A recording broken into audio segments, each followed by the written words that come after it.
Hello and welcome to Ethical Dilemmas in the Military with Second Look News. I'm Stacia Wilson, your host, and today I have with me some retired military veterans, and we're going to be talking about their experiences. The U.S. military is known for being the largest and most powerful in the world, and I wanted to talk with individuals who have been part of it. I think they've faced various ethical dilemmas, and we'd like to discuss that. So let's start with introductions. Tell us a bit about yourselves. Let's start with Mark. Go ahead. I'm Mark Schneider. I retired from the United States Navy as a lieutenant in 2018. I did 10 years enlisted before getting commissioned through the Navy's Limited Duty Officer Program. I'm the only nuclear trained LDO in the Navy to actually do a combat tour. So a little bit about me. So I also served on submarines and aircraft carriers. So I've got a whole slew of information from all over. So. And Kimberly? Sure. I'm Kimberly Kolb-Aitken. I served from 1990 to 2011. Half of that was active duty, half of that was reserves. I trained as a signals intelligence electronic warfare analyst, and I was selected to be on the U.S. Army marksmanship team. So I did that for 5 years. And then I went home to Virginia, and I was in an infantry unit, and I was an instructor there for the last 10 years. So I retired in 2011 as a sergeant first class. That's at E7.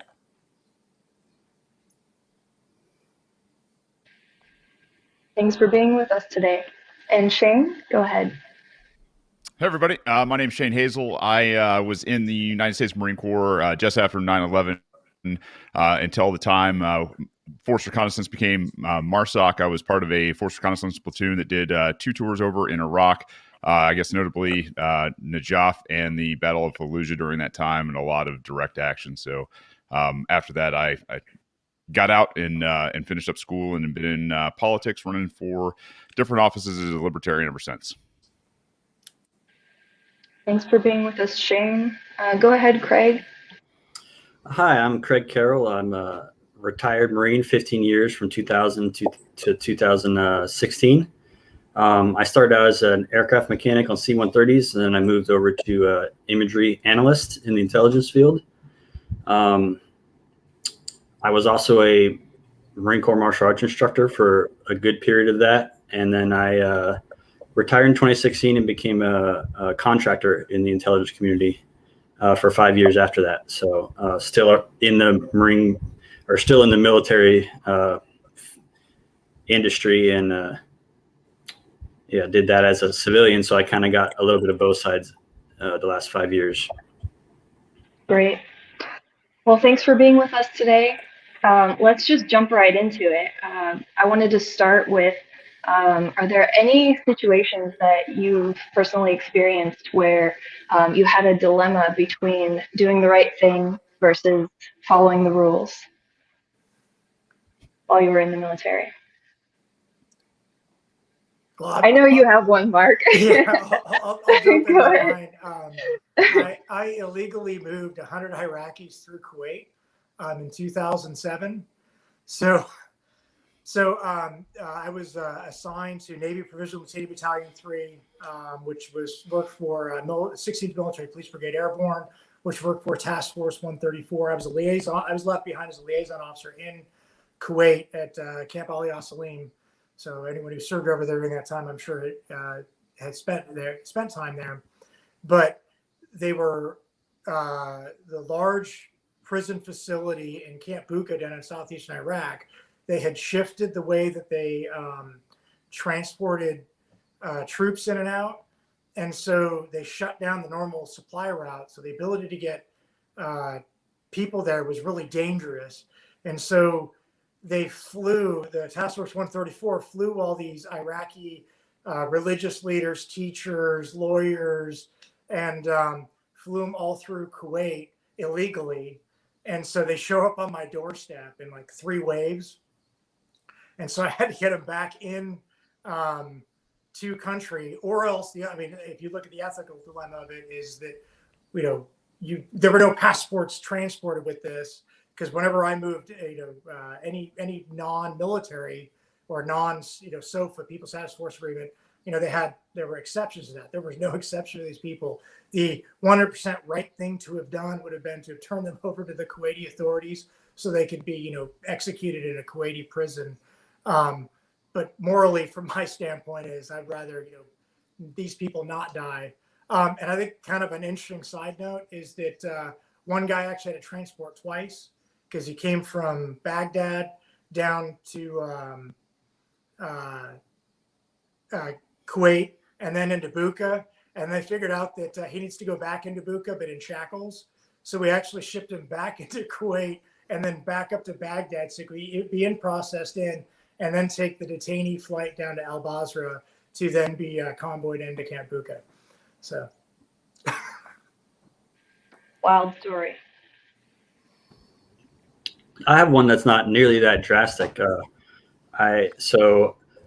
I deployed to Iraq 5 times total, and during my last time, I was the intelligence chief for essentially an infantry company, and we were preparing some products for them to go and do one of their missions, and it's all based on classified material, and there was bad problems with connectivity across the base, so I kind of just printed it out and put it in my pocket and walked it down to them, which is not the proper way to handle classified material. However, I didn't want those Marines going outside the wire without a proper pre-mission brief. So, I mean, and luckily for me, because I've had to disclose this many times because it was improper handling of classified material.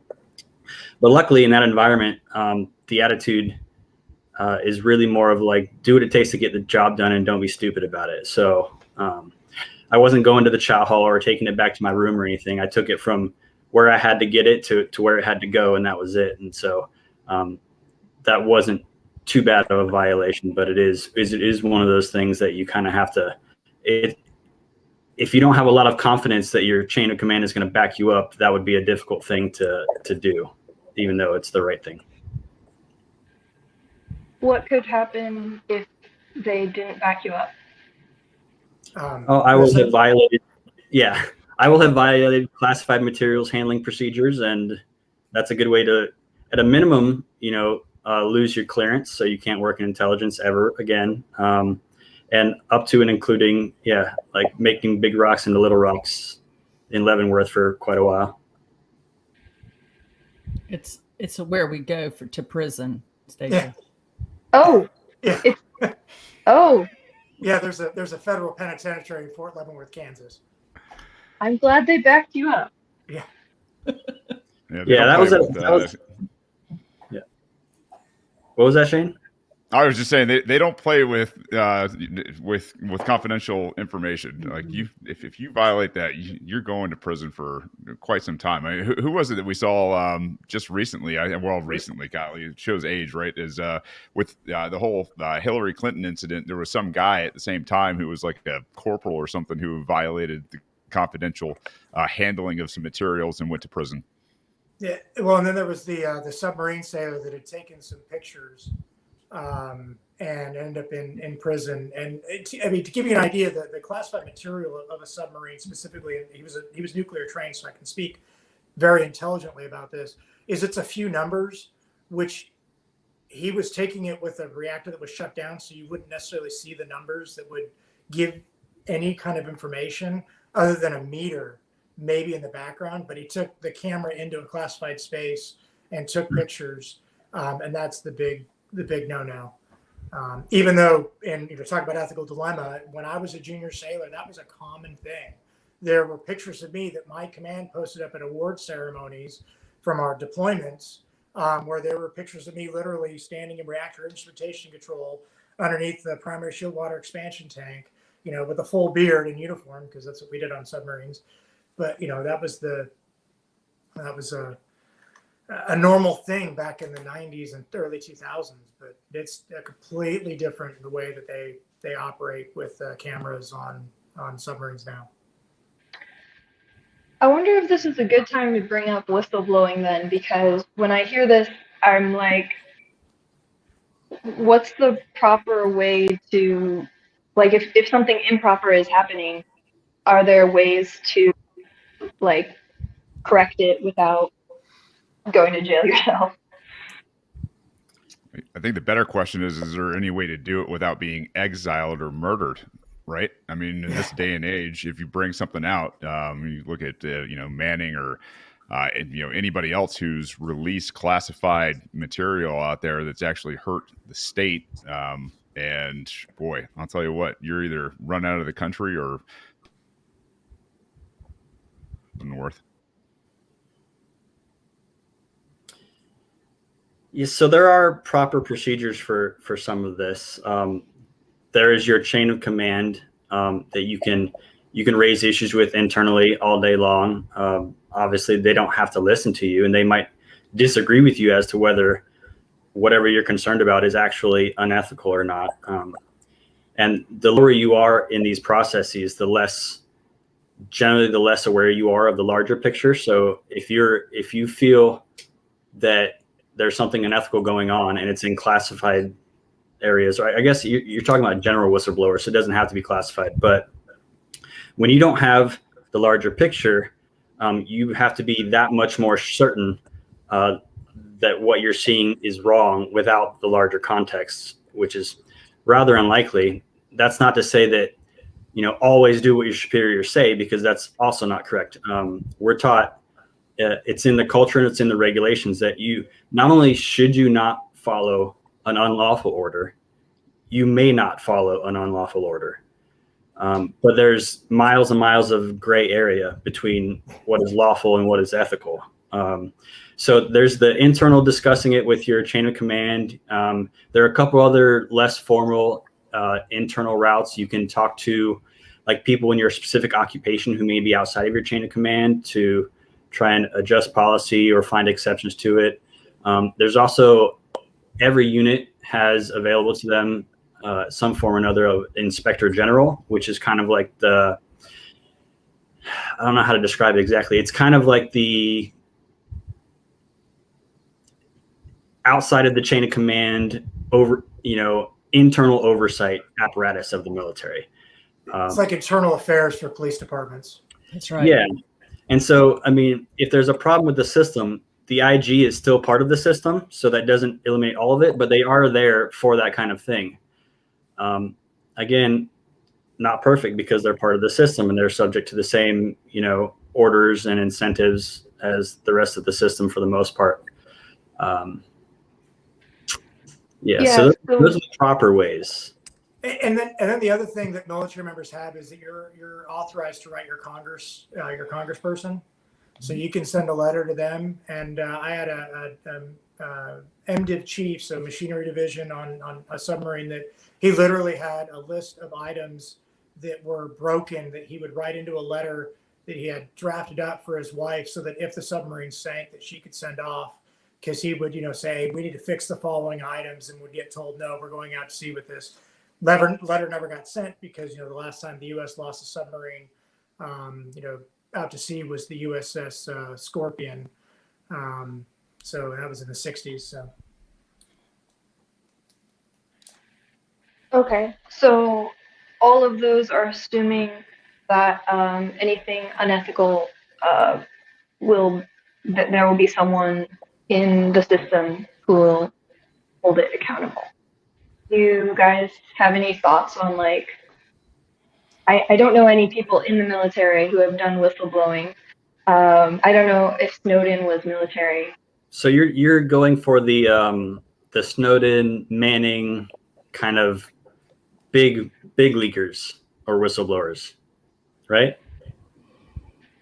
Yeah, let's touch on that. Okay, so specifically with Snowden, he was a contractor for the NSA, the same as I was a contractor for the DIA, which is the Defense Department's own branch of the intelligence services.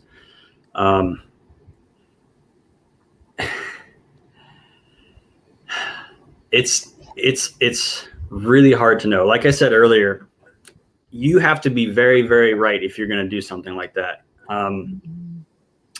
because you definitely don't have all the information that higher ups have that are authorizing these whatever it is you think is unethical.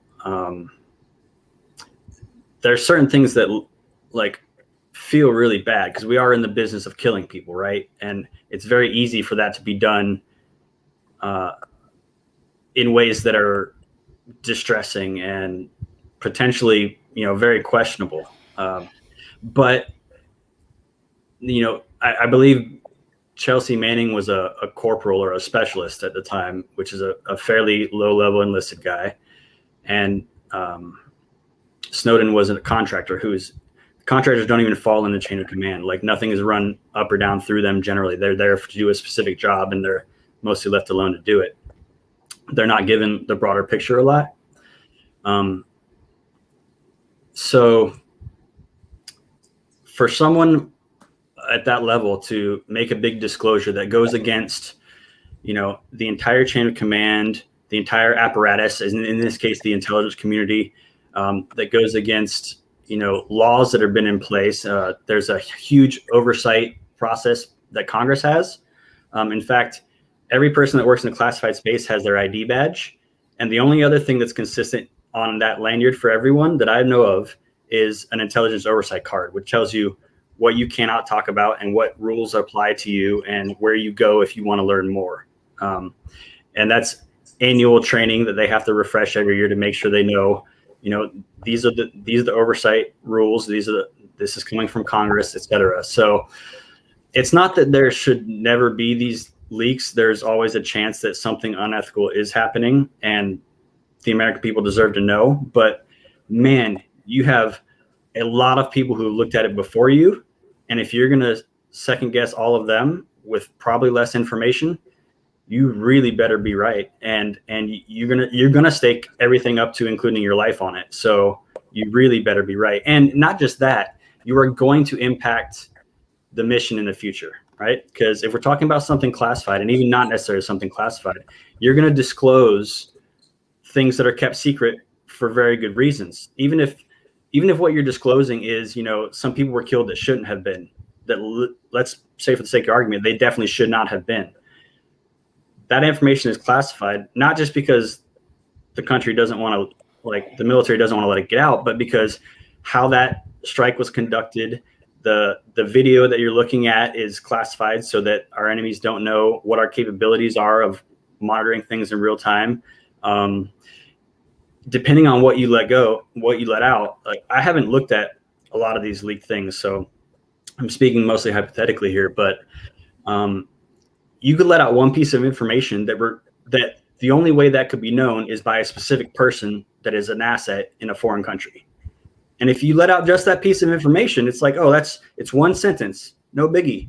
Well, the target country that sentence applies to might know exactly where that comes from because there's only so many ways it can come.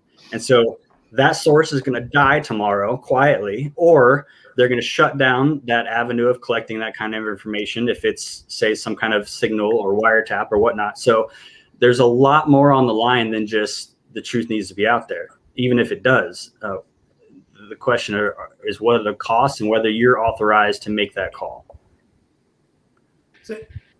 So Stacia, you're talking, I think, from the aspect of, if you were to whistleblow these things, what happens and all that. So I actually went through a congressional investigation because I had a sailor that worked for me that wrote a 28-page letter to her congresswoman, and it caused 4 separate investigations in my division. So this is a division of 50 people. Terms get different when you work with Army and Marines. Divisions for Army and Marines is like 10,000 people. Division of Navy is like our smallest unit that has an officer in charge. But I ended up with 4 investigations done. I think it's your hostile work environment, religious persecution, issues with their security clearance, and I can't remember what the 4th one was. But so I had 4 investigating officers that were communicating with me that were aircraft carriers, 5,000 people. So I'm talking with lawyers. I'm talking with officers that are doing an investigation. I've got, I'm having to bring up the stupid things that my sailors are doing when they're talking while this is going on. We've all seen the SNL skit with Justin Timberlake with, putting a bodily object in a box. My sailors did that while we're doing the investigation. So I'm having to explain to these investigating officers about why my sailors are putting their, you know, their body parts in a box and then showing it to us. Because we're sailors and we do stupid things because we're mostly 20-year-olds and under. So. I see. So your point is that there are ways to, like, investigations happen. And it's taken very seriously, right? Even an IG complaint. I mean, I went through some issues at one of my commands in the Navy. I filed a complaint. It launched an investigation. It went through, decisions were made, on how to handle the situation. So even the internal processes are pretty good. But you're looking at an organization that is, 2 million active duty members, another like 900,000 reservists, plus I think a couple million, contractors and civil servants.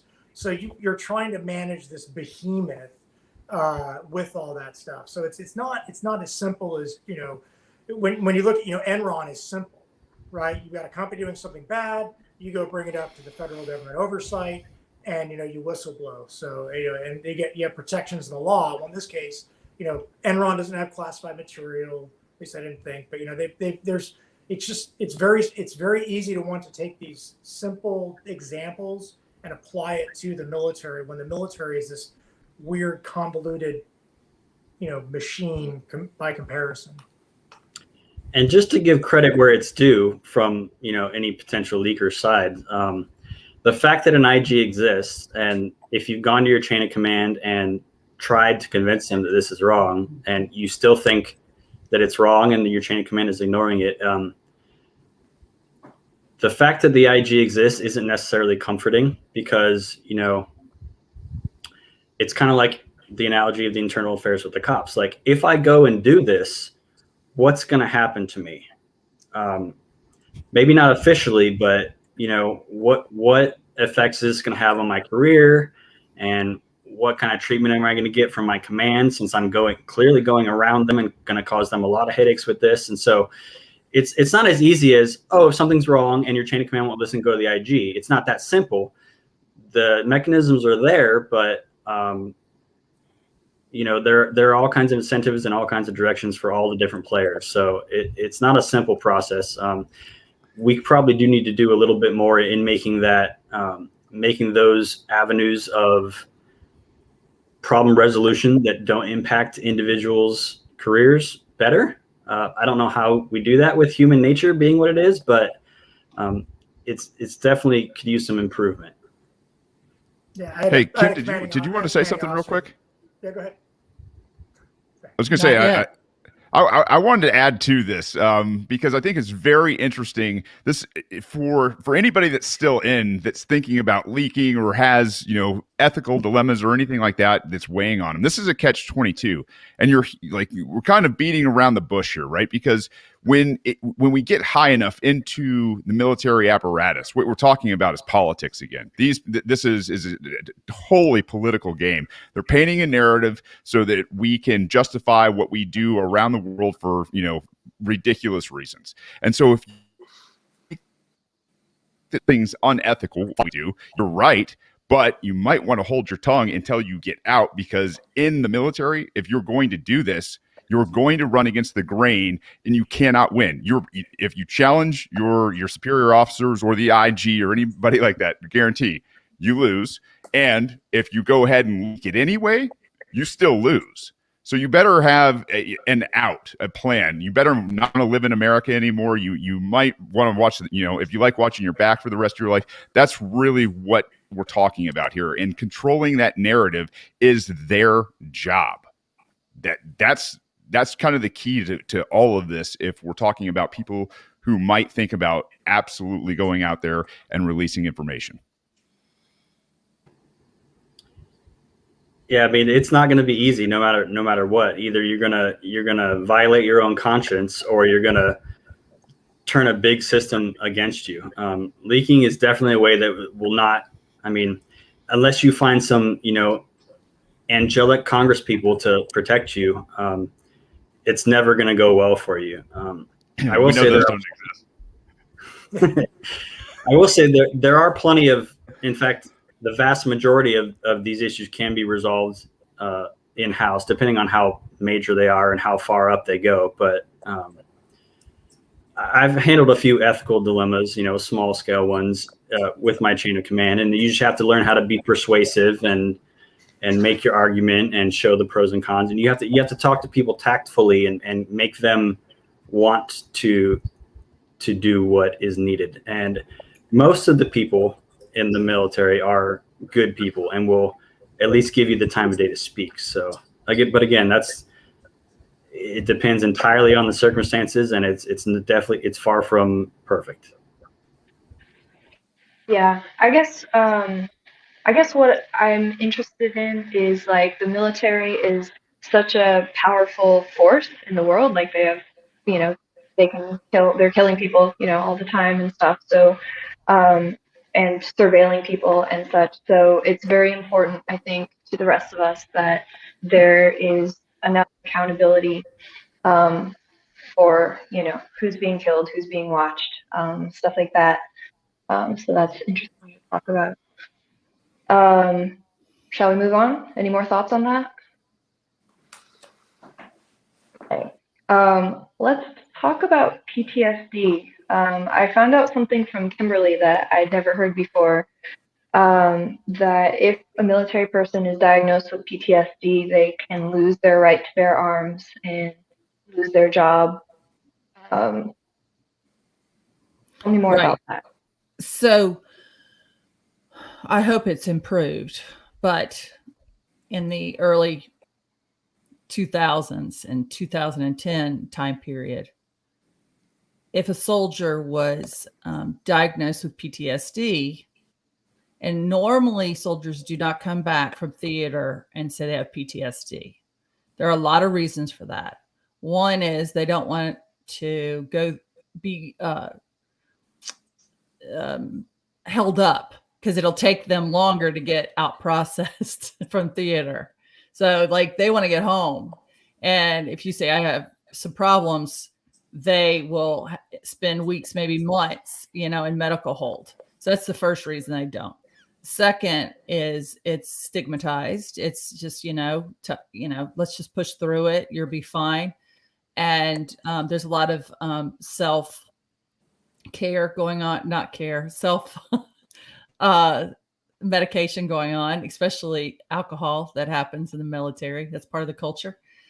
And so if you do have PTSD, a couple things happen. One, my soldiers would complain a lot that they were given medicine that they found addictive, and medicine that was in their cabinets in the reserves.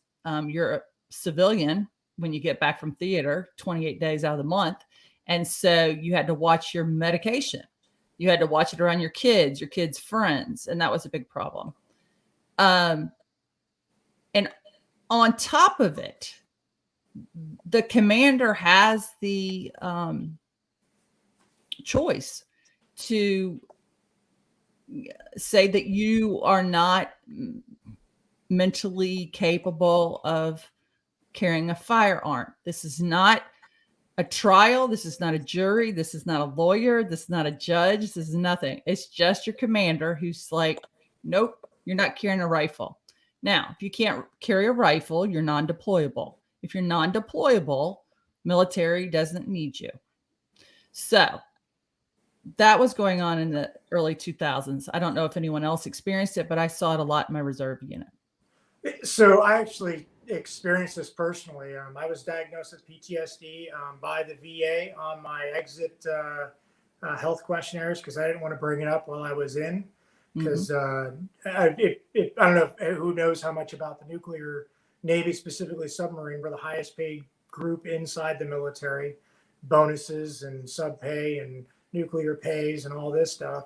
So for me to say that I am having difficulties with mental health could remove all of that. Again, I had a commander that felt that my ex-wife made a statement and I have to fill out a family care plan.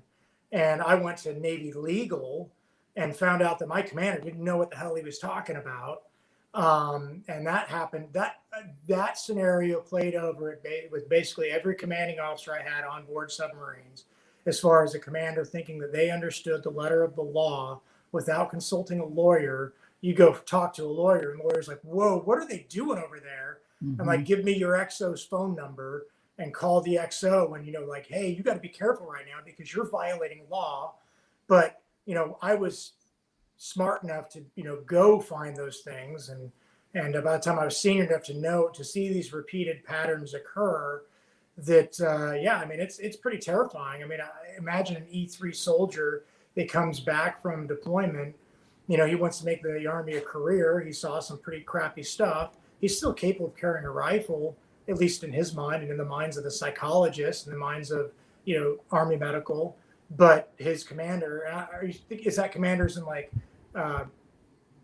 is that company level or is that battalion level? So 05 or 03 level for Army. I'm not sure. If Navy, it's 05 level for us to make that determination. Which I saw come from 03 level. 03 level, yeah. So at 03, right? This is a guy that has been out of college maybe 3.5 years, is making these calls. And even the 05s are not trained in these complicated legal matters. Wait, so 03 and 05, that refers to how long you've been in the military? It's a rank. Major. Yeah, like a major or lieutenant colonel. Yeah, well, I use the O ranks because the Navy, between the Navy and the Army, they're different, right? If I say captain in the Navy, that's an 06, which is 6 pay grades up, and the officer's O officer, pay grade 6, whereas a captain in the Army and the Marine Corps is an 03, which is a lieutenant in the Navy. So, and Mark brought up a good point. I saw this happen too. A disgruntled girlfriend, boyfriend, spouse, they'll hurl these accusations at soldiers, knowing full well that they are not just going to get in a little trouble, they're going to get in a lot. The military, at least the Army, they could fix something with a nice hammer, but they go ahead and use a torpedo to fix it. Nothing is subtle in the Army. So everybody finds out that your wife called the commander. Everybody finds out what the commander said to her. Everybody finds out everything, all the dirty laundry. And then at a minimum, you're going to be the bunt, you're going to be at the pointy end of a lot of jokes at a minimum. But it's in the bad part, though, is this sticks. They take it very seriously. And if a woman says, anything, you could lose your right to bear arms. This happened recently. We went to a funeral a few years ago. One of our gentlemen died. And one of my soldiers from my squad's like, they're trying to take away my guns. And he's been out for a while now. And they're still, because he has PTSD, he's always on the edge. So, Kimberly, a question, because I want to kind of clarify what you're talking about here. Are you talking about just within the military environment, like just on base housing, or if a soldier lives off base, his commander can go to his home off base and take his guns away? Right. So I never saw them go into someone's private home. So that's a good question. This is reserves. And what I was telling Stacia is they won't allow you to carry your sidearm or your rifle, whatever your assigned weapon. Okay. So then you're no good to the military. It's just a matter of time before it's chaptered out. And so I have a story where this actually extends into the private sector. I was working with another contractor in Hawaii, and he had just moved there to take a job. And he was former, I want to say Army, but I'm not sure. And he had PTSD. And in accordance with Hawaii state law, when you have 30 days from the time you move to take all your guns down to the police station and register them. When he did that, they did whatever background check that they do, and then kept them because they found that he had PTSD. And that continued for at least 1.5 years, and I don't know if he's ever got them back. It must be 3 years, 4 years now. But that's a different kind of a thing because that's interfacing mental health law on the state side with PTSD that you got in the military. So, and I want to give a little credit here again. I like to play devil's advocate. No one ever heard of PTSD in like 2005. So the military's support for people with PTSD and other things like TBI has gone up wonderfully. And so I want to be appreciative of that. But this is a place, especially as it interfaces with civilian law, that they could probably do a lot better. What is TBI? Traumatic injury. Yeah. Gotcha.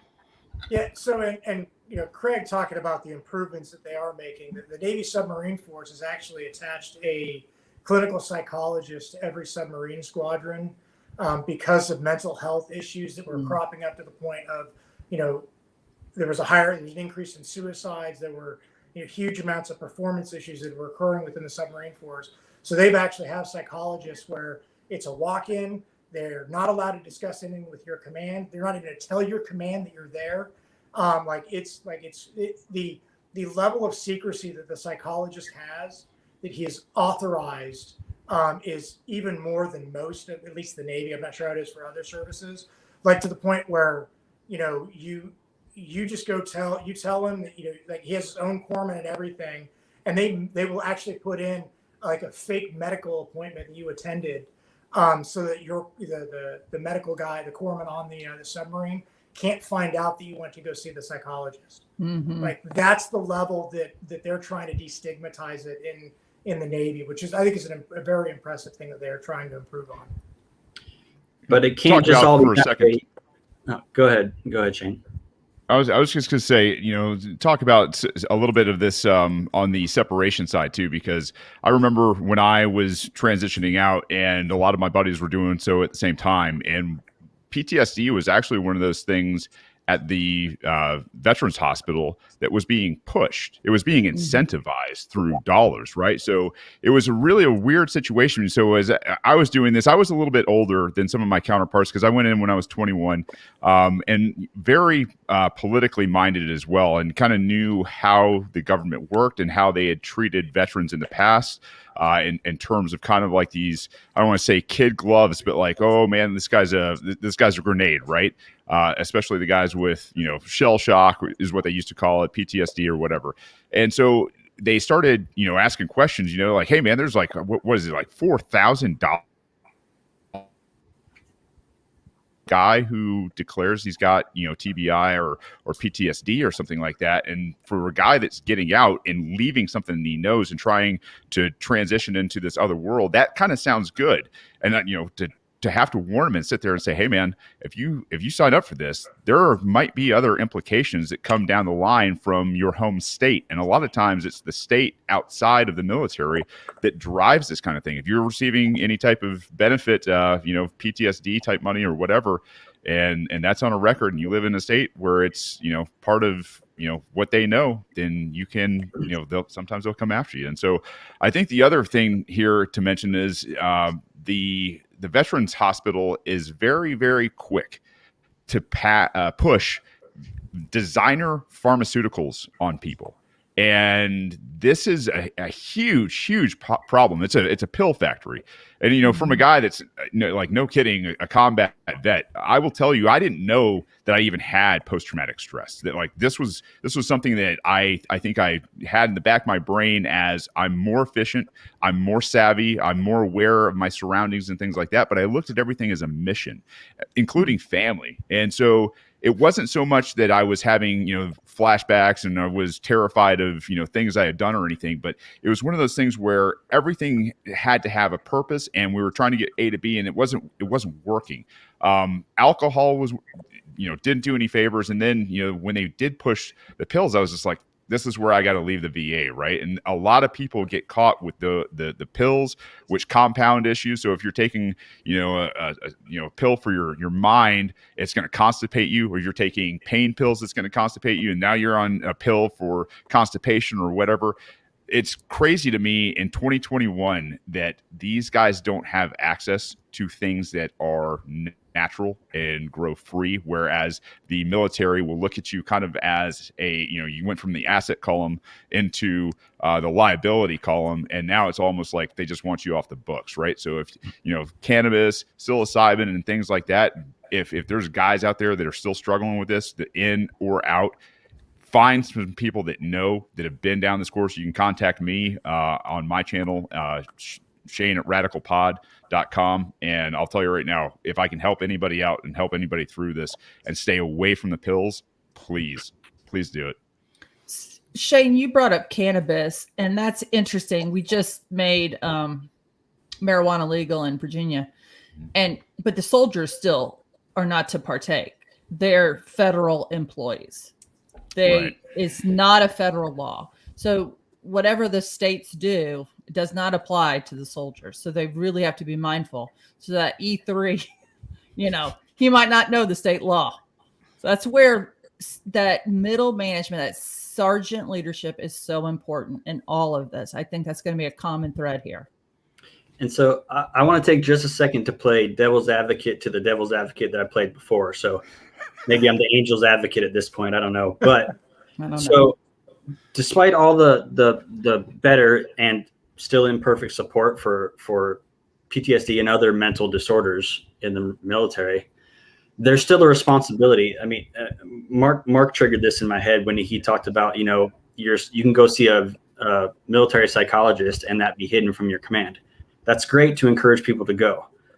There's a dilemma here on the duty of the psychologist in the military is if that soldier, sailor, airman, Marine has to go back on deployment with these mental, issues, are they safe to actually be in that environment and to have the responsibility of carrying a gun? And so there's a line that has to be walked there, and it's not easy because on one hand, you're putting a whole lot of people in danger from a soldier that's not equipped to handle the situation. On the other hand, you're, ending that soldier's career potentially over him doing his job and being through a lot of shit. So that's kind of a no-win there.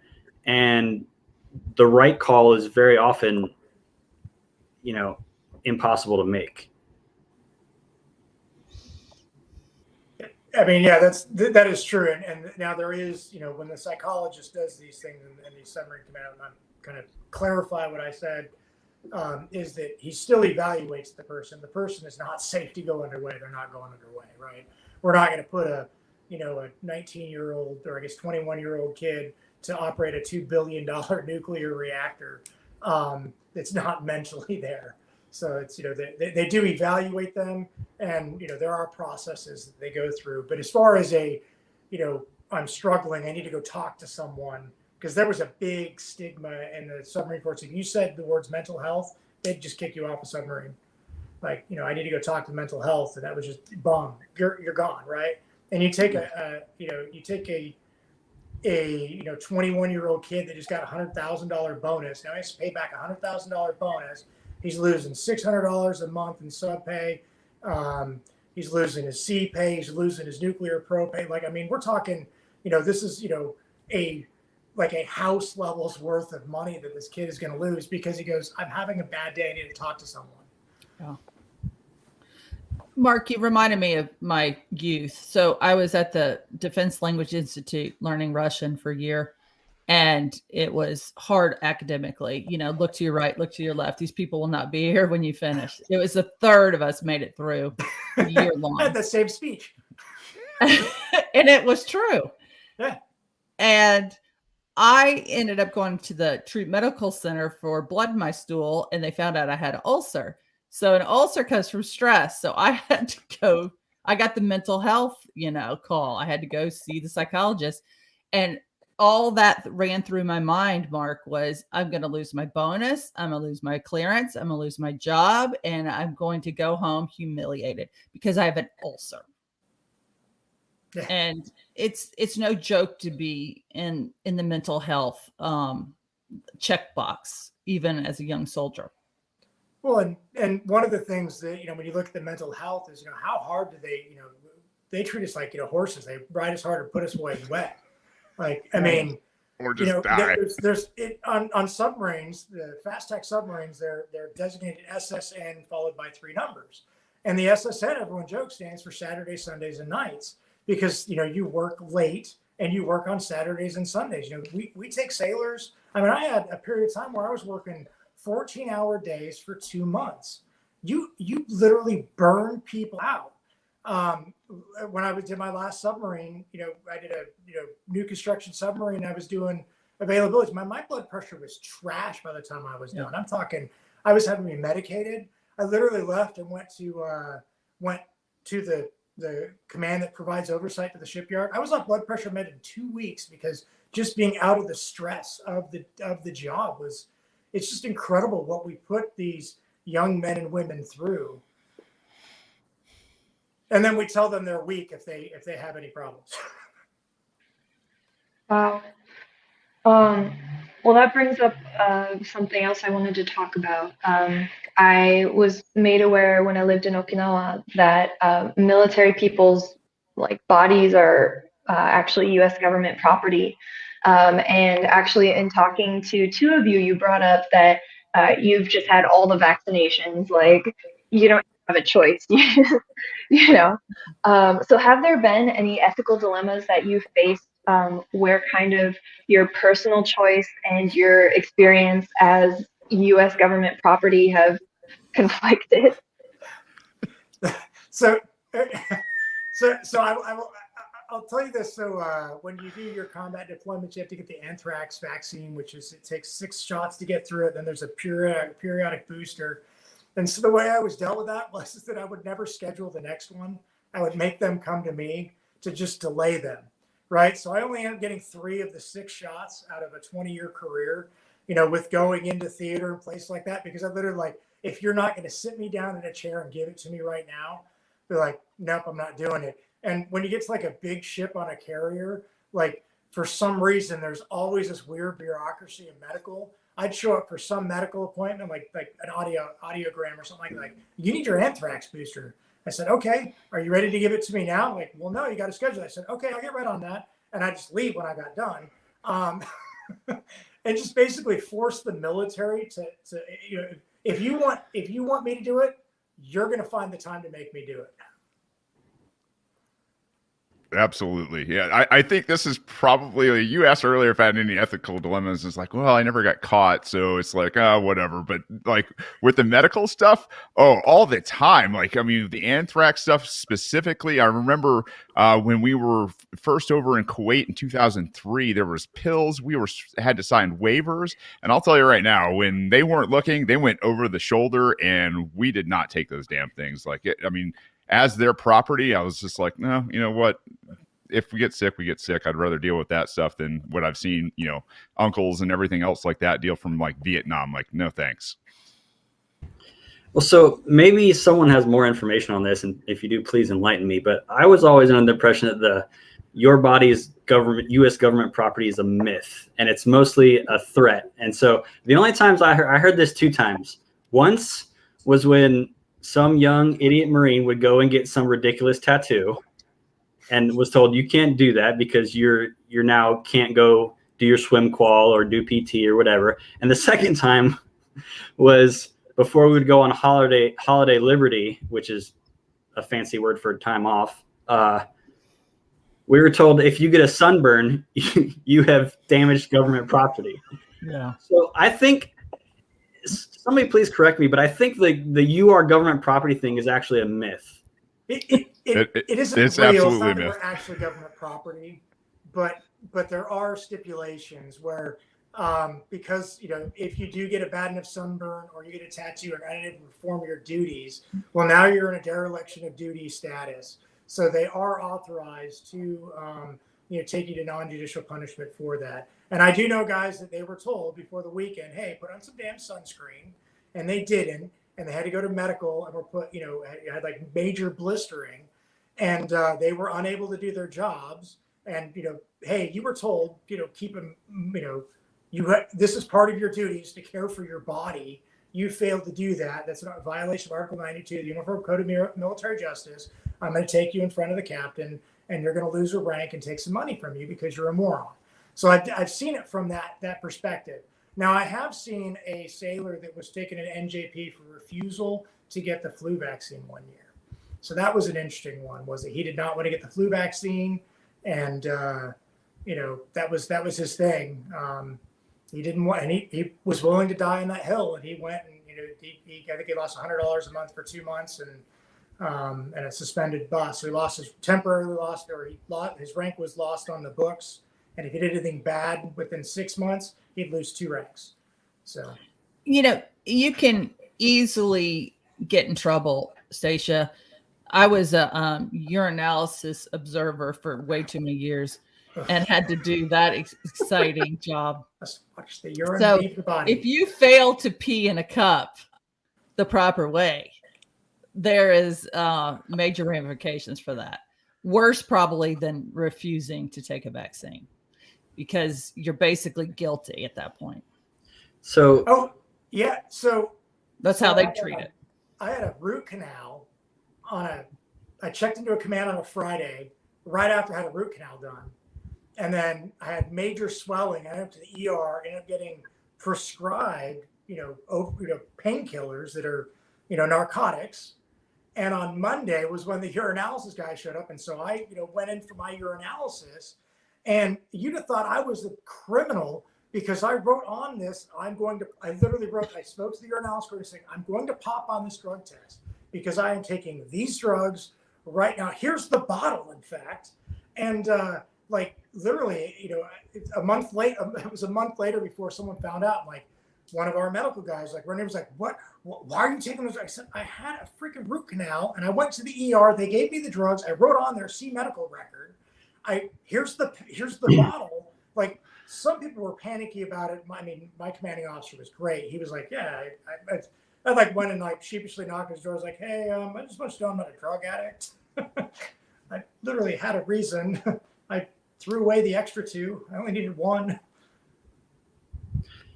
So to the point of being government property, not true. However, you did sign a contract, and it basically says you will do what you're told.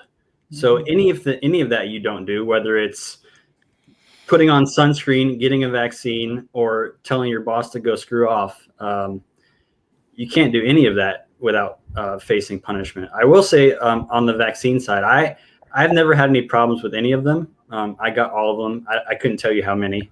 I think boot camp, there's an assembly line, and there's been a haze of confusion and fear, and it could have been 5, it could have been 25, I don't know. And then the anthrax and the malaria pills and all this for all the deployments. Mm-hmm.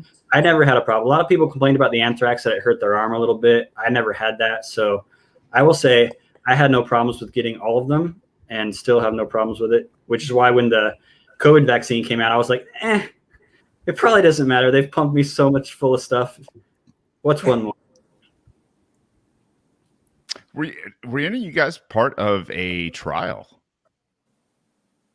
Because I was. I was not, although I did have a sailor that I went to his summary court-martial.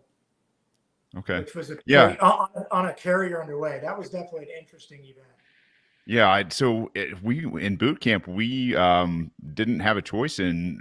We were part of a pneumonia study, right? Like they had placebo and they had actual pneumonia shots, and I ended up getting the pneumonia shots. And I'll tell you, like I've had pneumonia cases ever since then, right? Like it's been one of those things that has I'd say probably affected my life for the negative, right? And this was one of those things that was it was not voluntary. It was, we're doing this, and you guys are there's tests, test groups and control groups here, and so this is it.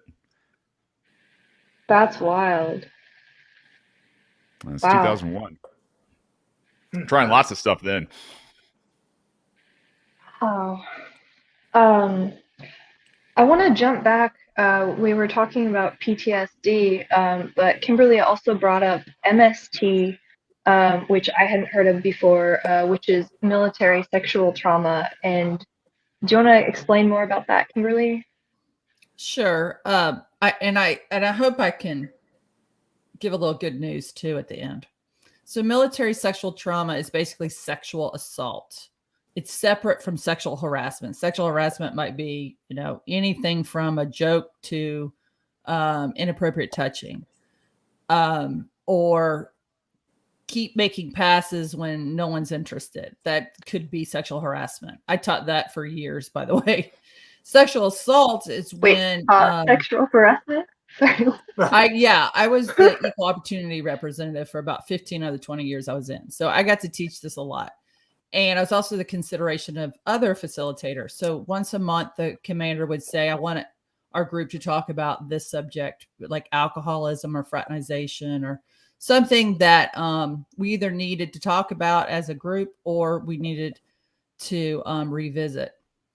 But anyway, so military sexual trauma is when a service member is sexually assaulted.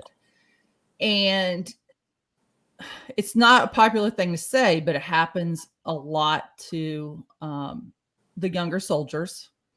Sometimes it's because they put themselves in a situation that probably put them maybe not they're by themselves, or there's alcohol involved or something like that. None of that excuses what happens when someone's raped.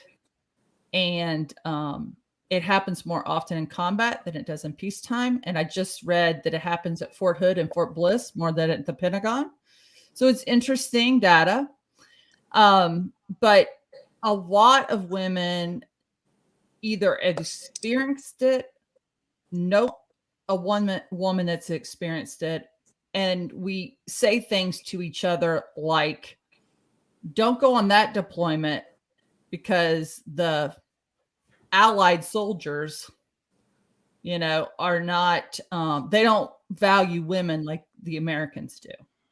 Or I was in Egypt and you don't walk to the chow hall by yourself because you'll get raped. I mean, we just say these things to each other. So it was often not your fellow American soldiers, but it was often even the foreign allies that you were working with? What I understand, yes. That's what I heard my colleagues talking about. In theater, it wasn't necessarily American soldiers or Marines or whatever, military people. It could be allies. And because you were put together a lot. And the females, we're combat support usually. So we're not on the other side of the wire. We do combat. And I was just very interested in it because as I got older and I saw young female soldiers coming in, I just thought it was my job and duty just to let them know that, you don't go out alone, even though everyone's your buddy. It's good to have another female with you and never overdrink and always have a way home. And here's my number. And this was like a very casual way to deal with it, but it happened more often than anyone would like to think. And I don't know why it stems, except there's a little bit more violence with the military than other populations. I remember when I was stationed at Fort Hood, there was a major problem with soldiers coming home and beating their spouses. That was a big deal in the 90s. So there is a lot of violence. And we're trained warriors and we are lethal. And we've seen the other side and we have a dark side. All of us do, I think. And some of us struggle to keep that inside. So I don't think there's, and I don't mean to, step on you at all here, Kimberly. I don't think there's a dilemma here. This is all bad. Oh. Sure, I'll tell you the dilemma. Okay. Yeah, Okay. I see the dilemma.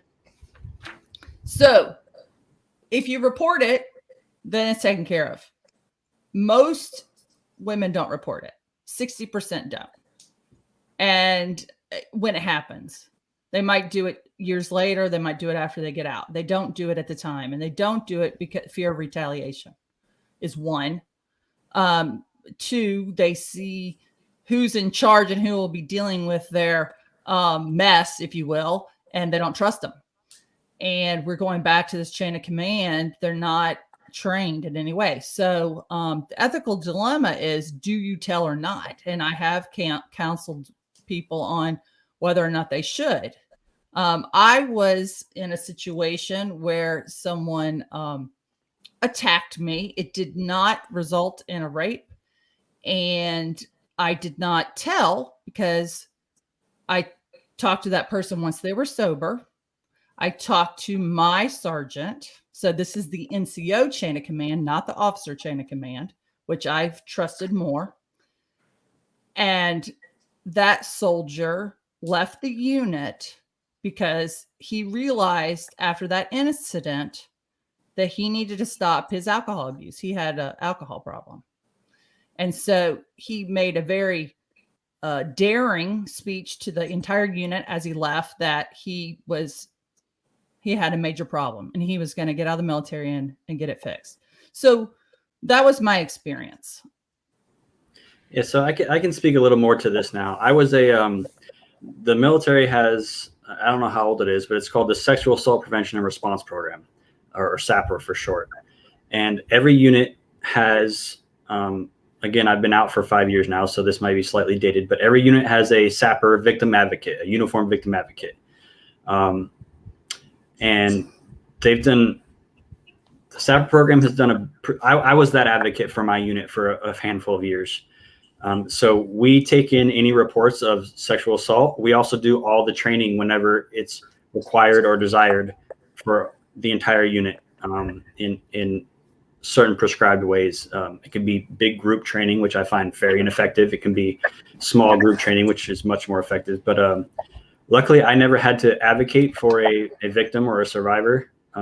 Hopefully not because they chose not to report, but because it didn't happen. But so there, within the SAPR program, there are, to get directly to Kimberly's dilemma of does a victim report or not, there are actually two options. One is a restricted report, which there are only certain individuals you can tell if you want it to remain restricted. And then what happens is even your CO doesn't know who it is. They're just informed that there was an assault in their unit. And the only people that know are the person you report to, if that's the correct person, which would be me as the victim advocate, the chaplain. Towards the end of my career, they added an exception for one close friend, such as your roommate or your mother, whatever. Medical personnel in some places, but they have to abide by local law. So like California, medical personnel had to disclose a sexual assault, I believe, or the other way around. So it gets really complicated and murky. Or you can go to the SAPR program coordinator for your entire installation, and you can keep this restricted report so there will be no prosecution, there will be no publication of any of this, but it allows you to get the support you need, whether it's counseling or if you need to be taken out of that unit or medical attention, whatever. My job, if that were to happen, that would be my number one priority. All my official duties get set aside, and I take care of that that soldier. What happened to the accused? Nothing. If it's a restricted report, it's just for the victim to get the services they need, and nothing else will happen. But if you tell most of your chain of command, or if you tell like your commanding officer, or in your case, Kimberly, what you're talking about, if you told your NCO, most likely that would be an unrestricted report. An unrestricted report, all of that is, an official investigation is started by Army CID or Navy NCIS, and the accused will, go through the whole due process that exists in the military. The people that need to know in the chain of command will know the identity of both the victim and perpetrator, but you will still get all the same victim support from a victim advocate like me. Is the accused taken out of that unit, or is the victim taken out of the unit? I think that's up to certain discretion of the commanding officer or the base commander under advisement from the SAPR program coordinator. But I could be wrong. I don't know that there's a standard answer for that. But I think both options are on the table. Well, until Yeah, very I know the recently, Navy's program is actually very specific on which, I don't recall which one it was, but it was very specific in that this person leads the command. And I think it's actually the perpetrator, not the victim. But the victim does have, in the Navy, I believe, has the, and I could be all wrong on this, so don't quote me directly, but I do believe the victim has the option to leave the command if they desire. Just out of, because, a lot of times sexual assault, the victim gets kind of, blamed, or, he or she, was asking for it, kind of thing. yeah. I will say this, I don't have a lot of experience with this, but submarine service is all male service. When I was mostly on, when I was spending my time on submarines, and sexual assault happened on submarines. Right. So it's not just a women thing versus a men thing. And Kimberly brought up a great point of, what is your chain of command going to do? And I remember during a drill one time, we were talking about different stories, about people we knew. And there was a story of a sailor, not on the submarine on, but on a different submarine, that he went out partying and he got slipped something from a hot girl. And he woke up in a hotel room with his freaking, pants down around his ankles, and, a painful area, not in there. And, the chief of the boat, Edine Mash, you said, yeah, that was me. I just, that's like something you write on the call card of life, and don't tell anyone, this is the senior enlisted guy on my submarines basically saying, as a man, if you get raped, doesn't matter. You should just accept it and move on. Yikes. Well, until recently, due process didn't look like the American legal system. And due process in the military was, your commander took care of it. And then your jury is hand selected by the officers. It's not democratically chosen. And you had to go through an extensive and long Article 32. There's like 5 layers to an MST case and a military sexual trauma case. And so not only did the victim have to sit and listen to a very long, days long, repeating their story, because you have to repeat it to everybody you tell. Like, everybody wants to hear it firsthand. That's just how these things go. And then there's something called I forget what they call it, but it's like the good guy clause. So the perpetrator can say, I'm actually a good soldier, and bring witnesses that they're a good soldier. So the good part of this is, in 2021, the Military Justice Improvement Bill is being adopted by the Defense DOD, the Department of Defense, and they're going to include it in their bill to fund, which basically gives an independent prosecutors. So the commanders are out of the loop. They won't have to, have a minor in law just to manage their units. So this is a huge improvement, that there's going to be independent people looking at this case. So the perpetrator, will get a fair shake, and the victim will get a fair shake. I think it's a big leap.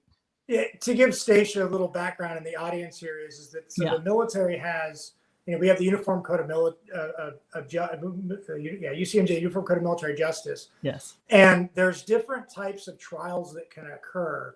There is the full-blown, a few good men trial in front of a bunch of officers and senior NCOs, type trial, but that's a general court-martial, and a lot of these aren't going to go to general court-martial. Like, a summary court-martial is done by an 05 lieutenant colonel or a commander, singular, and having witnessed one of those. I mean, it's the accused with this 05, and they have specifics they can take. They get 2 ranks, 2/3 pay for 1 month, confinement for up to 60 days, things like that. But even you get down to lowest level, where it's non-judicial punishment, where the commanding officer of the unit, which can be as low as a major or a lieutenant commander in a lot of cases, they're making these legal determinations as the lawyer, the prosecutor, the defender, the defense, and the judge and jury all in one person who has no law degree, making these determinations. And so that's where a lot, I think, the issues that come up with this, where it's not a real good legal process, is if there was some kind of event. I mean, and you can do a non-judicial punishment really quickly. I mean, literally, I had a couple of sailors that got in trouble, and within 2 hours, they were standing in front of the captain. So it's not hard to do these. Like, you can do them really easily, and you can, punish someone very quickly. It's not designed around a crime of that nature. That's right. But for some reason, we want the justice quickly, and it's really not a great tool for that. But then the other processes don't really work real well, like Kimberly described, as far as, they're long and detailed. So it's just really it's nice that the Department of Defense is trying to make something work for that will be better. Right. Well, let me hop in real fast. Shane needs to go, so we'll say bye for now. Thank you so much for joining us, Shane. Thanks for having me on, Stacia. Nice talking to you guys. Take care, okay? Yeah, nice meeting you, Shane. Yeah. So, devil's advocate again, if I may. The military justice system does not afford as much protection of the accused as the civilian one. And the reasons for that is because you have to remember when this system was designed. It was designed for on a boat, weeks out to sea, weeks from any port, and a captain needs to be able to maintain order and discipline and met out some form of justice without having to wait until he gets into port. In combat zones, I mean, not if you're actively in combat, but in something like Iraq in 2010, like you can't be afforded all the protections of the civilian justice system. You also have a lot more requirements on you than the average American civilian does. So you're held to higher standards, which means justice tends to be a bit more brutal. That's not to say that's all a good thing, but there are reasons for what they are. I think it's great that we're fixing a lot of those downsides, though. Well, I have a question that's kind of a totally different angle on this topic. When I heard your initial description, Kimberly, I was wondering, like, as a woman, I feel like I guess men too, but the way you kind of protect yourself is you have choices, right? Like, you don't go with that person, or you can decide what kind of living situation you want, or I feel like that's our main way of defending ourselves, right, is with our choices. And so in the military, are there many situations where you don't have the choice to protect yourself, I guess? Like, if someone is dangerous in a certain unit or something, do you always have the option to say no to joining that unit or working that position, or like how much of never. Oh, wow. So that's kind of scary just listening to that. That sounds pretty nerve-wracking. I read a book a few years ago, and its title is eluding me. It's like This Is My Rifle or something like that. But it was about a young female in Iraq, and she was in a group because she was like the ammo person. So she went outside the wire, which is in the combat zone, with a group of men, some of which she knew pretty well. And, she experienced some, definitely sexual harassment, and kind of thwarted a sexual assault because she ended up accidentally, she didn't mean to, alone with an aggressive guy that she didn't know as well. I'm happy to report men are extremely loyal and protective. So, I mean, you're also in very good hands when you're in a group of men, because I'm sure there's probably 100 times a man or men jumped in and protected me that I don't even know that it happened. So having said that, they're 1 in 100 are dirtbags, right? And so you have to protect yourself against the dirtbag. Now, you have a weapon with you, especially if you're in combat and you're locked and loaded. So I say that. Oh, like a literal weapon. I was like, what's the weapon? Yourself with your own weapon against like an American soldier that's assaulting you. And what's the ramifications of that? So so to me, you're trained, you know how to, so it could be met with lethal force for sure if someone was to do that. And then you're left hanging like you're the only witness, like he was coming after me, but who's to say he was? Right. Interesting. Well, let's move on.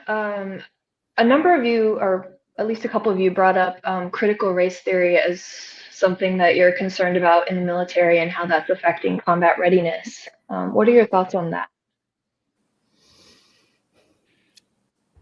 Who wants to start? So I'll start. So critical race theory, for any listeners that don't know, is a set of ideas that are essentially based on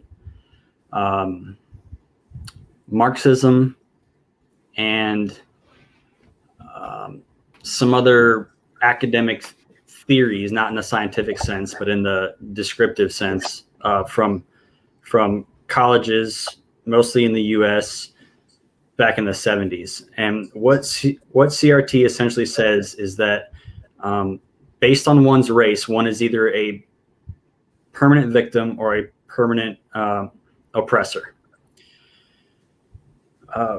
To whatever extent this might be true, to whatever extent you might believe it, telling that to a group of people who then has to go into deadly, dangerous situations and have each other's back and have the most trust of any group is going to cost lives.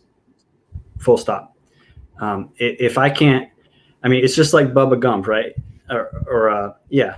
In Forrest Gump, when Bubba and Forrest were in Vietnam and they just leaned up against each other so they don't have to sleep with their heads in the mud, like that's what it is. That's the most important thing. If you don't have that, and if you divide people up based on their skin color, like you cannot have unit cohesion. You cannot have esprit de corps, which is, a military term for, pride in your service and trust in the people around you. And you can't take people like that. As Kimberly just said, the group of people you have around you matters more than anything else. So if you want to divide them up based on something as literally superficial as skin color, you're eroding the most important thing to any combat effectiveness anywhere. You have to be able to trust the people next to you. They're going to have your back. I mean, you're all running around with guns and getting shot at and shooting past each other at the enemy. Or you're in a ship where you're literally, if something goes wrong, everyone has to be doing the right thing at the right minute, or hundreds of extra people are going to die. Like, you simply cannot have in your mind doubt about the people next to you when the situation is life or death, whether that's police, military, anything. You can't. And so CRT is slowly it's creeping into the larger culture, and the military is eventually a reflection of that culture one way or the other, whether it's top down or bottom up. And I've looked at some military regulations that some people sent me that they're kind of worried about, and I haven't found any regulations yet that that do this, but there have been some trainings this year that it's starting to creep in. There have been some statements before Congress by, I think, an Army 4-star, I want to say the chairman of the Joint Chiefs. He said he wanted to understand white rage. That comes straight out of a critical race theory thing. And him admitting that he didn't know it was a good thing, but just admitting like something that like white rage exists is actually stepping down into admitting that these things are true, and they're not. They're absurd. There is no, just as there is no quintessential black person or black identity, there's no quintessential white person or white identity. I mean, black and white didn't even exist, 200 years ago. I mean, all the white people were the ones all discriminating against each other, the Italians and the Irish and the Jews and the everything. Like, and so it's just, it's remarkably toxic in the literal sense of the term. It is going to eat the forces from the inside out, because the people who have to rely on each other for their lives are having their trust eroded by by this idea.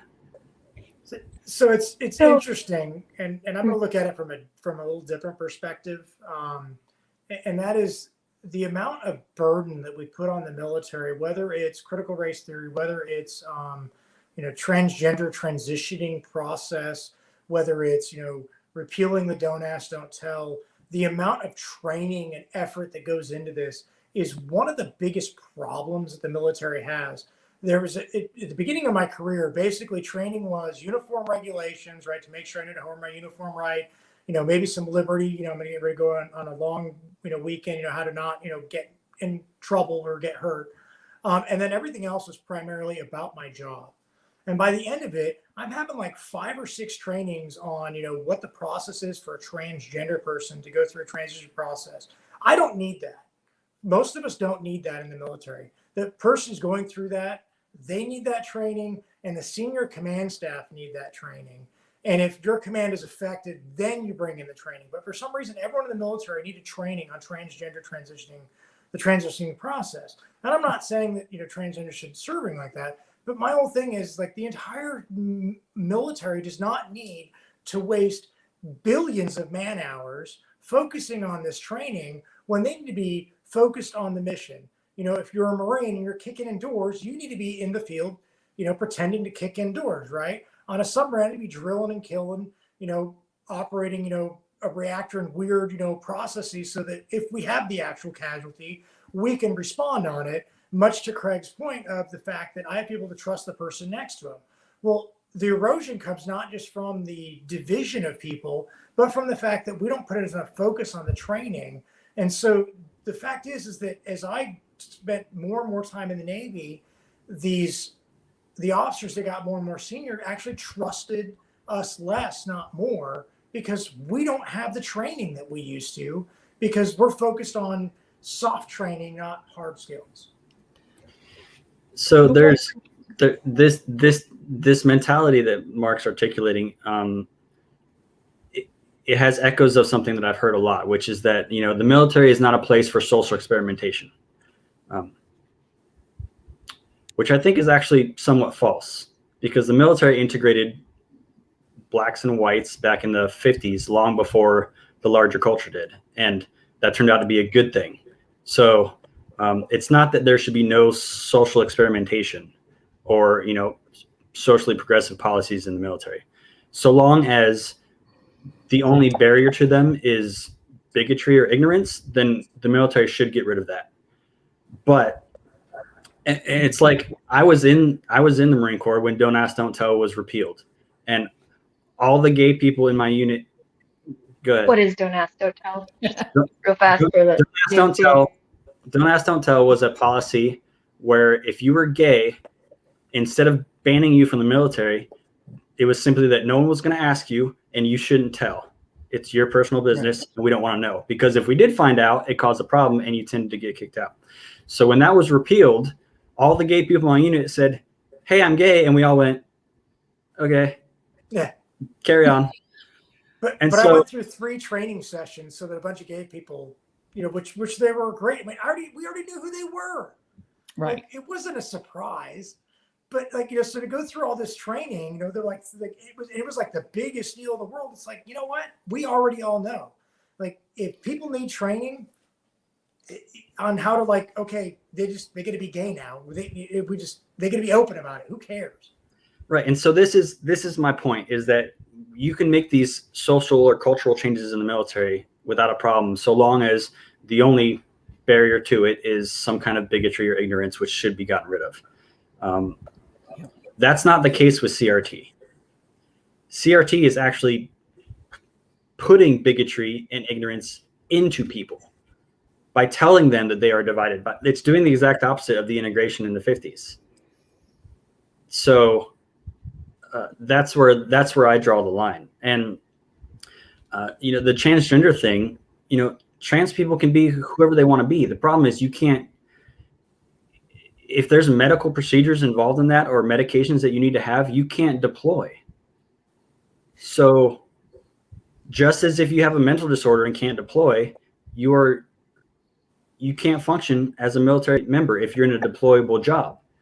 And so that's the only limit I would say to put on that. Now, as far as like the training the troops to deal with these things, you know, there's a whole nother conversation to be had about all the stupidly conducted training to try and teach all the troops something. I think that kind of bureaucratic nonsense is probably the biggest problem in the military, to be honest. But Yeah.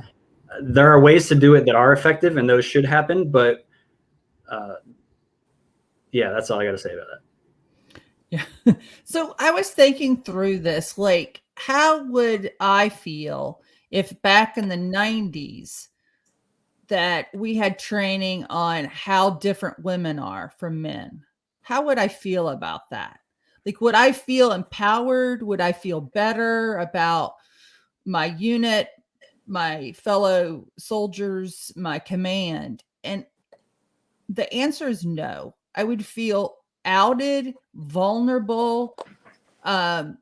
If there's any words associated with being feminine that I disagree with, that would just stick. And then after we left the training, what man's going to talk to me?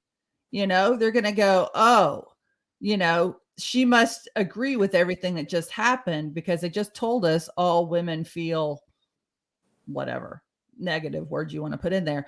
And then we'll self-segregate even further. And I have to tell you, being female is a lonely thing sometimes in the military because, you know, your friends are dudes a lot of times and they don't always understand everything. So to segregate me further with training I never asked for would be harmful, I think, to my day-to-day training. I can't even imagine what it's like in theater. In theater, it would be infuriating because it would lead indirectly to fatalities, I believe, because the trust would be destroyed or questioned. And you cannot have that happening. You just cannot. Everyone has to be there. They have to be in 100% all the time.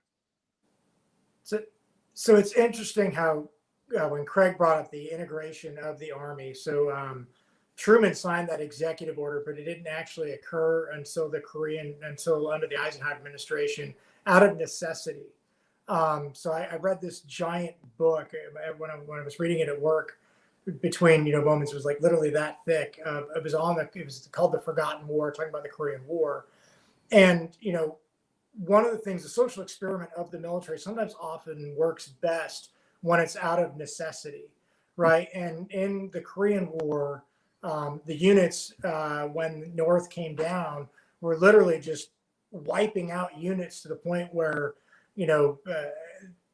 Army guys will understand this. The S3, which is the operational officer, like third in command, is the senior officer that survived and is now in charge. And so they had all black units, they had all white units, and they were just like, we don't have enough people to field a singular all white battalion and a singular all black battalion. So they said, well, okay, we got enough for a battalion. So here's your battalion.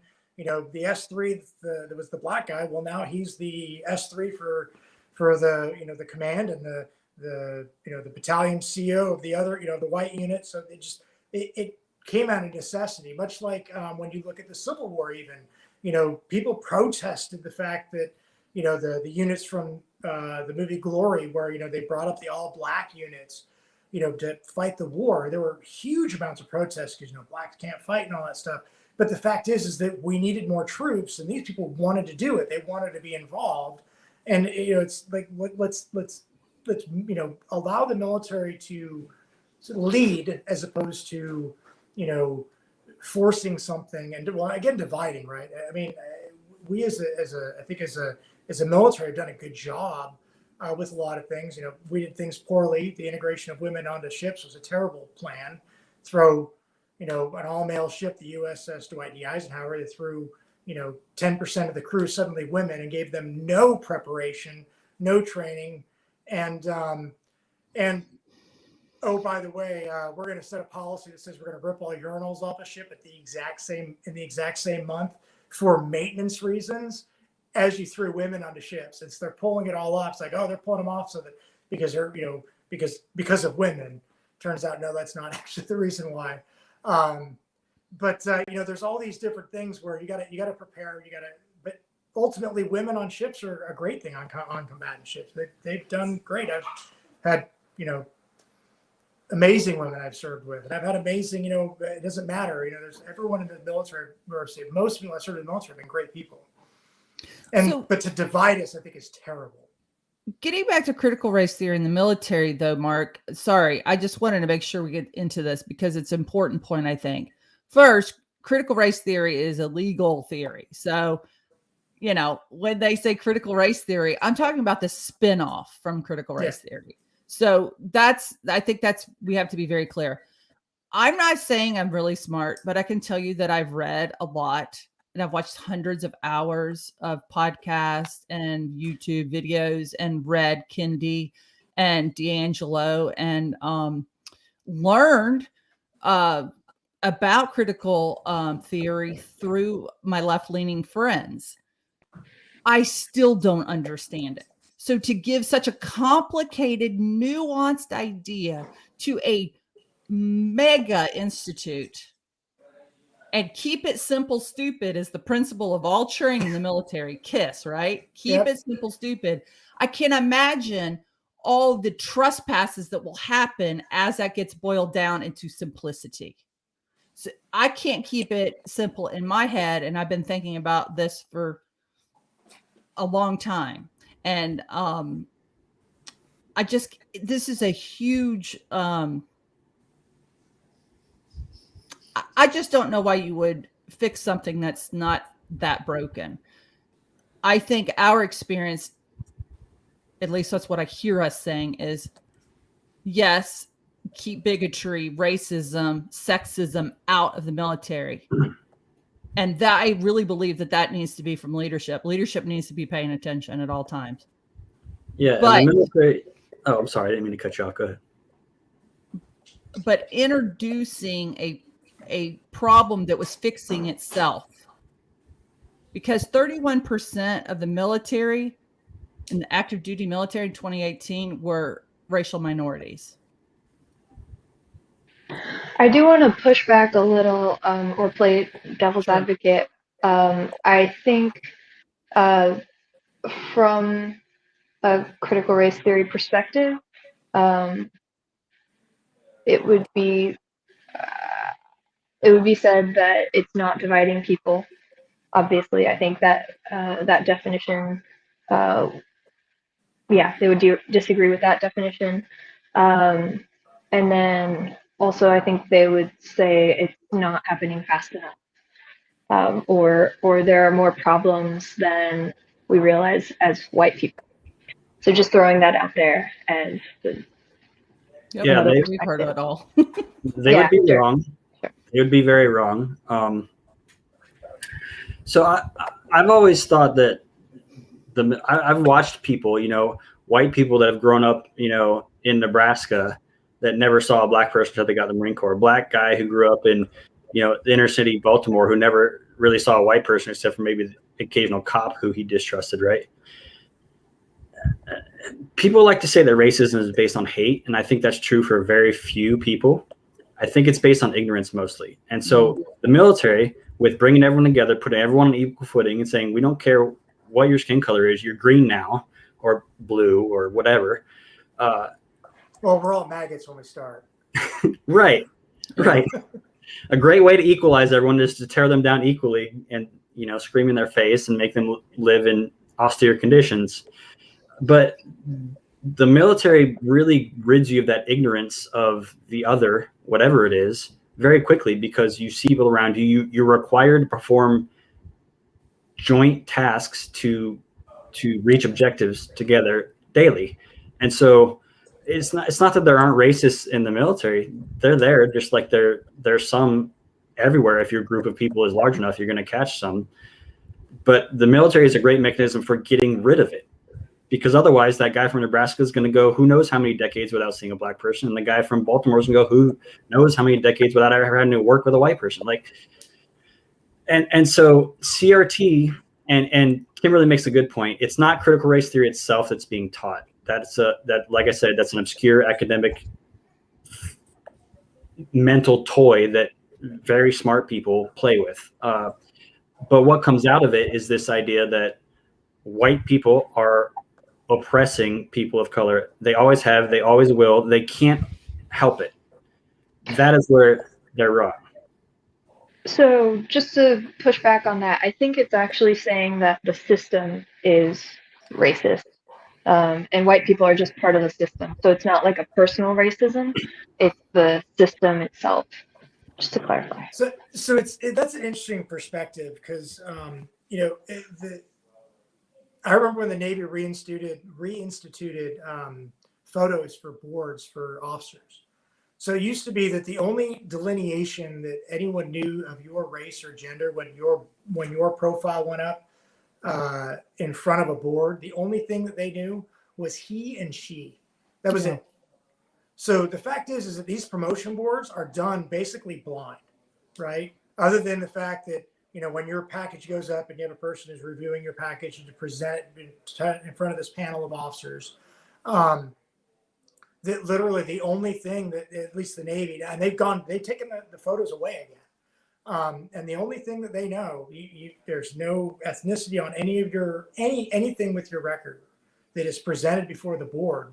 So this is like the ultimate in blind test of, a capability. Now you could say, well, the white guys at the unit aren't going to give the same favorable evals to black guys. You can say that, but I'll tell you right now, a hardworking sailor, soldier, airman, Marine, I don't care what they look like.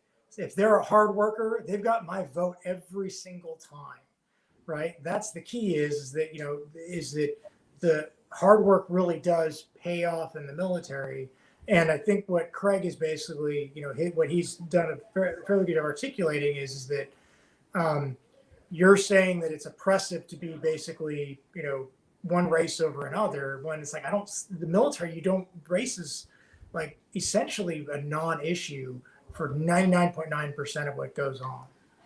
Right. And this is why I do not, this is why CRT will always get it wrong, or CRT derived this ideology that we're talking about. And it's because if there is some kind of trend of, minorities being rated at the individual level consistently lower so that it becomes a systemic problem, well, then we can track that. That's fairly easy to figure out if it existed.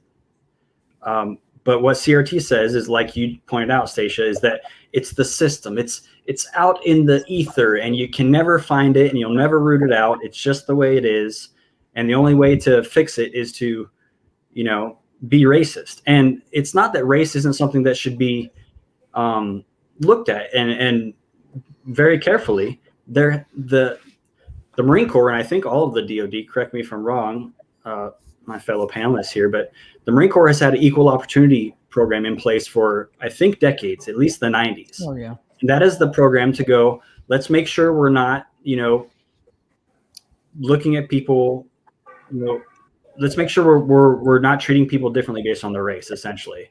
And the equal opportunity advisor is someone who, if anyone thinks they are they can go to that person, and that's race, that's sex, whatever. If you think you're being discriminated based on some, category of your person, that person is there to deal with those. And that is also a training program that all the troops get trained on regularly to make sure that, that doesn't happen. But I feel like go ahead. Yeah. So that's there, and it doesn't require CRT to function.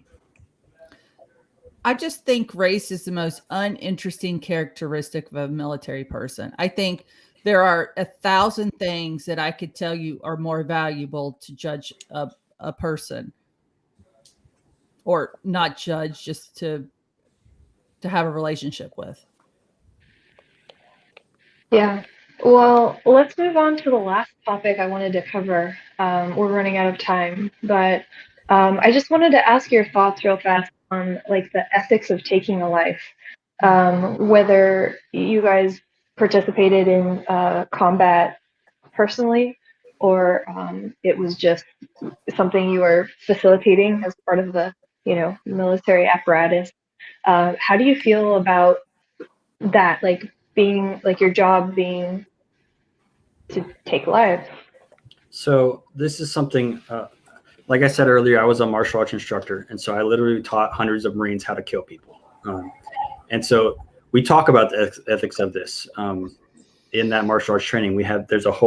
There's a physical aspect, there's a mental aspect, and there's a character aspect. And we will sit and just have these kinds of discussions. And the number one thing is, if you join the military, you join an organization for killing people.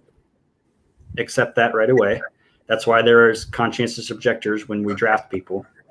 Having said that, it's pounded into young Marines that you can't just kill indiscriminately. There are rules of engagement.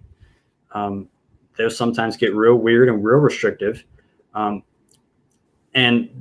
there's an argument that when you're in the military, your responsibility for taking life is distributed. And so you don't actually have to feel responsible. But there's not a drone pilot or a Marine or a sniper or someone who gave an order that resulted in a death that thinks that they're not responsible for it. And sometimes those people, they don't recover from that responsibility mentally. So there is a danger that you can fall into the "I was just following orders" trap, but you're not going to escape your conscience.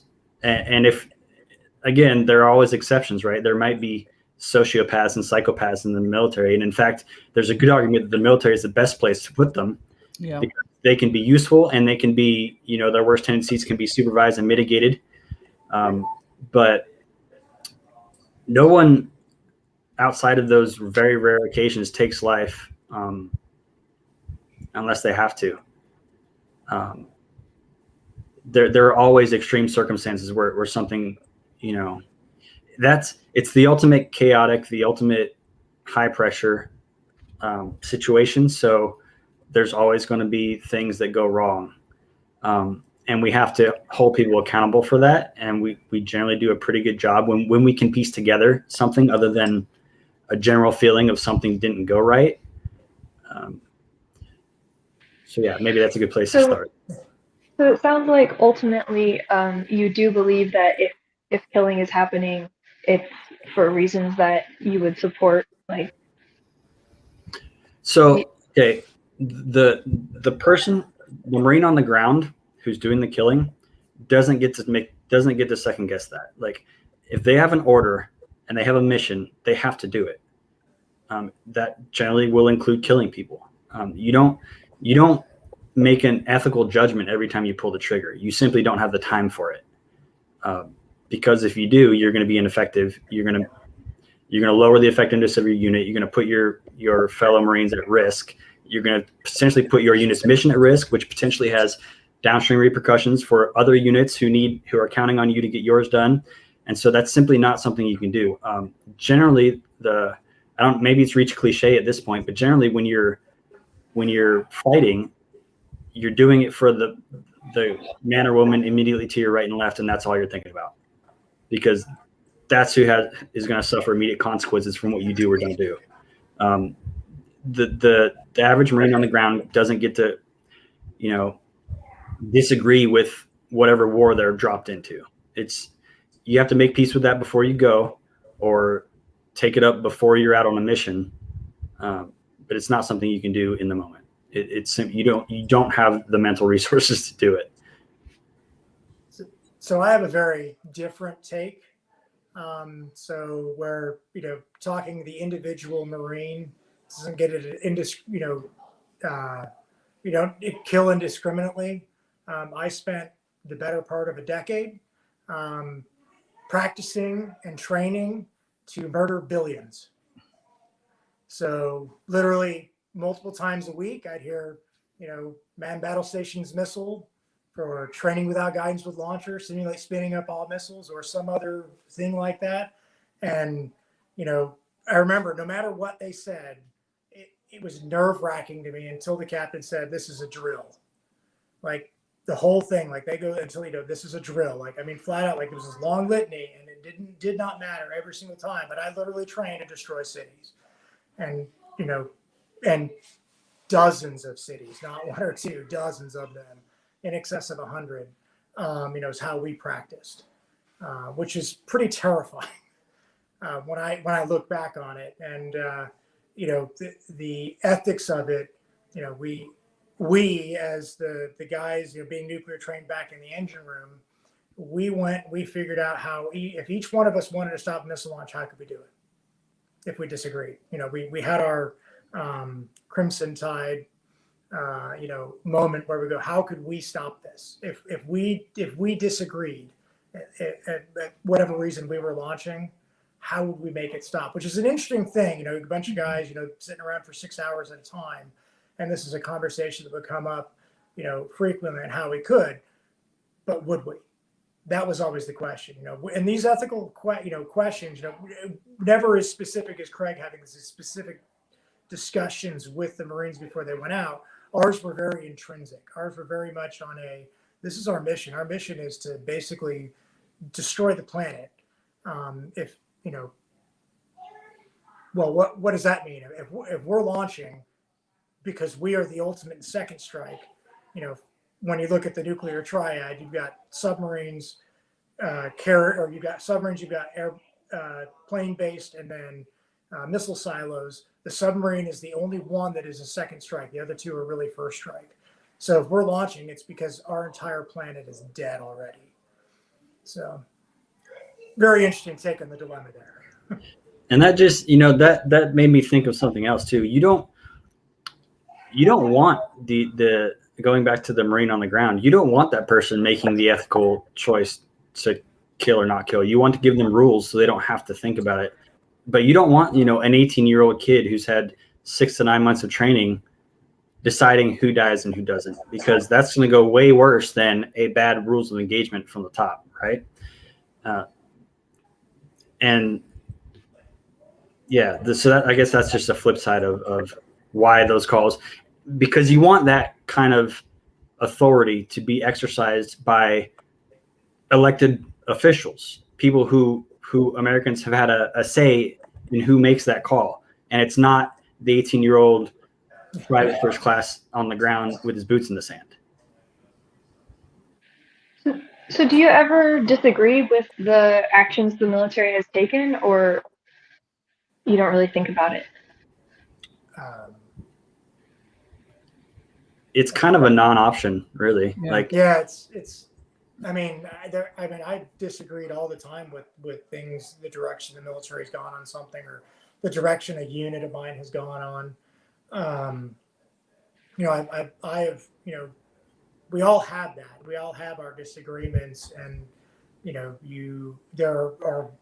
we all discuss it, right? We all talk about it, and it's, but again, if the ship is, the ship is sent over to the Persian Gulf to go put warheads on foreheads, then we're going to go do it. And, I'm sitting on the bridge driving a ship, launching recovering aircraft, and planes are coming back without bombs. And my commanding officer, retired as a 3-star, is like, fuck yeah, kill them, insert racial slur for, people that live in the Middle East. That's, but he was a pilot, and that's pilots are frontline warriors in the U.S. military, in the U.S. Navy specifically, and the Air Force. So they're literally the ones that are pulling the trigger that's killing people. I've kind of played more of a support role in that. I didn't really like that, honestly, when my CEO is up there making that statement. Like, come on, man, like that's a life that was taken. And then and I don't know if he thought of it from what I had known, from some intelligence briefings that I was given from my boots on ground deployment, was that high value targets, they can kill 50 innocent bystanders, up to 50, and it considered to be a clean kill. That was the discussion or decision that was made. That number changes, by the way. That was the decision in 2007, was 50 was an acceptable loss of life for a high value target, up to 50 for a high value target. Yeah. And when I say it's not an option to disagree, I don't mean personally or privately or amongst each other, but I mean, you don't have the option to do anything about it, especially not at the time, right? Because the decisions are made by the people who are granted the authority, and you don't have it. If you do have it, great. And yeah, I have the authority to decide whether I pull this trigger right now or not. But the rules that govern whether I do or not are pretty clear and trained months in advance, if not years. And again, you don't want an 18-year-old making those kind of calls, or, you know, causing a mutiny because he disagrees with the mission of his unit. It just can't work that way. It can't function. So when I say it's not an option, I mean, it's not an option to act on disagreement unless it's something very, very severe, you know, some kind of war crime. But again, that goes back to what I said at the beginning of the show, is like, you have an obligation to not follow unlawful orders. So the rules of engagement are made very clear. The law of war is made very clear. It's trained in all of us. Beyond that, if you think those are being violated, then you have to work out how to address that in the time frame you have to work with, and it's probably not when bullets are flying. But beyond that, no, you don't get to make that call unless you're granted the authority to do so. You know, Which again, we want to be done by our elected officials so that Americans have a say. right. And I'm glad you said that, Craig, because our elected officials are really important to the military. Now, you know, that's why it's important that we pay attention to who we put in the butts and seats there in Congress and in the executive branch, especially because we are at their service.